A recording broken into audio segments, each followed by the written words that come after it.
मैं विकास दुबे हूँ, कानपुर वाला। विकास दुबे खुद को किसी राजा से कम नहीं समझता था।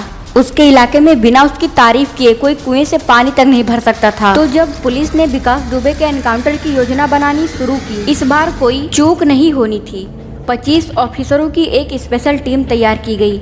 आदेश साफ था, इस बार कोई भी आदमी बचना नहीं चाहिए, सबको खत्म कर दो। लेकिन हमेशा की तरह भनक लग चुकी थी। उसने अपने आदमियों को इकट्ठा किया। हम पुलिस को सबक सिखाएंगे, जो भी हमारे खिलाफ आएगा जिंदा नहीं छोड़ेंगे। तो उसके करीबी आदमी ने समझाने की कोशिश की, दुश्मन मत बनाइए, पहले से यह आपके दुश्मन बहुत हैं। विकास ने झुंझला कर जवाब दिया, अपना बकवास अपने पास रखो, मैं वही करूंगा जो मुझे सही लगेगा। होने वाले मुठभेड़ के लिए 5 घंटे काफी थे। विकास ने पूरे इलाके में अपनी रणनीति बढ़ा दी। चौबेपुर पावर स्टेशन तक खबर भिजवाई गई। बिल्कुल ठीक 12:50 पर बिजली कट जाएगी, कोई गड़बड़ नहीं होनी चाहिए। जैसे ही पुलिस गाँव के करीब पहुँची, पूरे इलाके में अंधेरा छा गया। पुलिस वाले बोलने लगे, ये पागल हो गया है जो पुलिस पर गोली चला रहा है। परिणाम तुरंत ही सामने आने लगे। तो पुलिस ने भी जवाबी फायरिंग शुरू की। सबसे पहले विकास के चचेरे भाई प्रेम प्रकाश पांडे और अतुल दुबे को मार गिराया।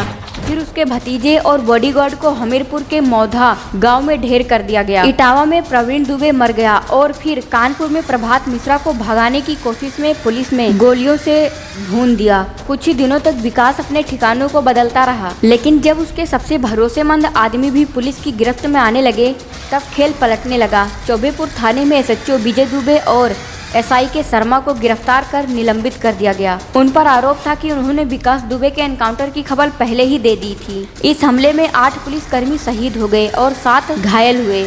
उधर पुलिस चौबेपुर के उस सरकारी क्वार्टर की भी जांच कर रही थी, जहां से सीओ विनय तिवारी बिना एक भी गोली चलाए भाग निकले थे। वहीं उनके कई कांस्टेबल गंभीर रूप से घायल पड़े हुए थे।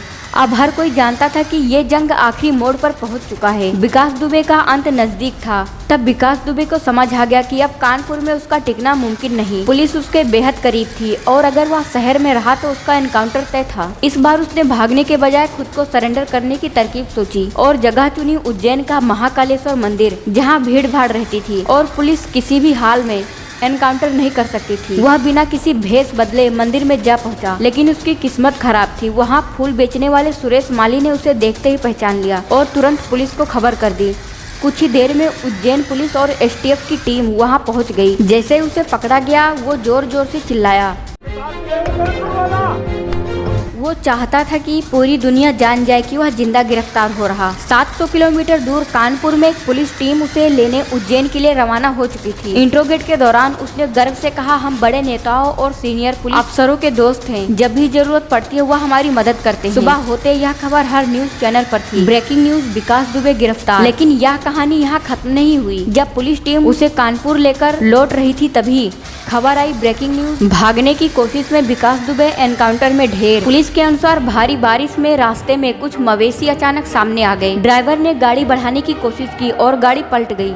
इसी दौरान विकास ने एक पुलिस वाले की पिस्तौल छीनकर फायरिंग शुरू कर दी और भागने की कोशिश की। जवाबी कार्रवाई में पुलिस ने उसे ढेर कर दिया।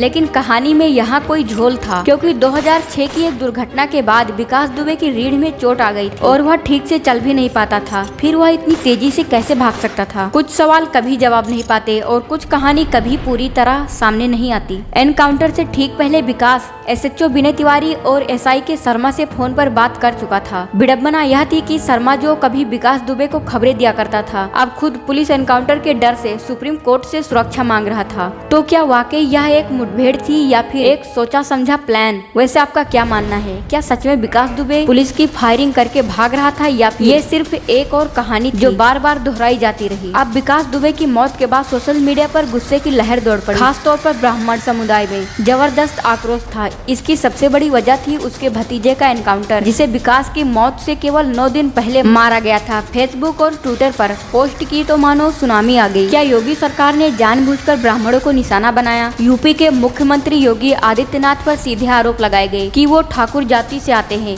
और वहीं कुछ लोग इसे जातिगत मुद्दे से जोड़ने लगे थे। तो वहीं भाजपा प्रमुख मायावती को इसमें अपना राजनीतिक मुद्दा दिखा। उन्होंने 2007 में अपनी सोशल इंजीनियरिंग की सक्सेस को दोहराने के लिए यह बयान दिया कि किसी अपराधी के गुनाहों को सजा पूरी जाति को नहीं दी जानी चाहिए। लेकिन हकीकत क्या थी? पिछले 2 सालों में यूपी पुलिस ने 100 से ज्यादा अपराधियों का एनकाउंटर किया था। सिर्फ पश्चिम यूपी में ही 48 गैंगस्टर मारे जा चुके थे। असल में विकास दुबे कोई बहुत बड़ा माफिया नहीं था। उसका दबदबा केवल कानपुर देहात और आसपास के कुछ इलाकों तक ही सीमित था।